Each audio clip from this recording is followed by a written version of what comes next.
Petrol ಖಾಲಿ ಹೋಗೈತಾ? ನೋಡೋಣ petrol ಖಾಲಿ ಆಗೋಯ್ತು. ಒಂದೇ ನಿಮಿಷ ಇರಿ ಸರ್, ನಾನು ಗಾಡೀಲಿ ಡಂಪ್ ಮಾಡ್ಕೊಡ್ತೀನಿ ಅಣ್ಣ. 200 ರೂಪಾಯಿ ಕೊಡೋಣ.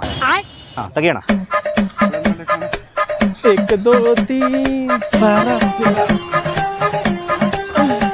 ನಿಮ್ಮ ಫ್ರೆಂಡ್ ಯಾರು ಇರ್ಬೇಕು ಮಾಡಿ ಬೈಕ್ ಸ್ಟಾರ್ಟ್ ಮಾಡ್ತಾರೆ ನಿಮ್ದು?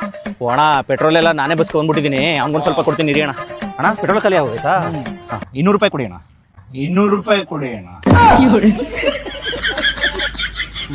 ತುಂಬಾ ಥ್ಯಾಂಕ್ಸ್ ಸರ್. ಈ ರೋಡಲ್ಲಿ ನಾನು ನನ್ಗೆ ಯಾಕೆ ಸರ್ ಥ್ಯಾಂಕ್ಸ್, ಅವ್ರಿಗೆ ಹೇಳಿ. Thank you bro. ನಮ್ಗೆ ಯಾಕೆ ಥ್ಯಾಂಕ್ಸ್ ಹೇಳ್ತಾನೆ ಅಲ್ಲ ಸರ್. ಬರ್ರಿ ಬ್ರೋ. ನಿಮ್ಮ ಫ್ರೆಂಡ್ ಅಲ್ವಾ ಅವರು? ಸರ್ ನಿಮ್ಮ ಫ್ರೆಂಡ್ ಅಲ್ವಾ ಅವರು? ಅಯ್ಯೋ ನಮ್ಮಿಬ್ರಿಗೆ ಯಾಮಾರ್ಸ್ಬಿಟ್ಟ ಬ್ರೋ ಅವನು. ಸರ್ ನಿಮ್ಗೆ ಯಾಮಾರ್ಸಿರ್ಬೇಕು, ನನಗೆ ಯಾಮಾರ್ಸಕ್ಕೆ ಚಾನ್ಸೇ ಇಲ್ಲ. ಅಯ್ಯೋ ಫುಲ್ ಬಾಟ್ಲ್ ಪೆಟ್ರೋಲ್ ಬಸ್ತಿರುತ್ತೆ ನಿಮ್ಮ ಗಾಡೀಲಿ.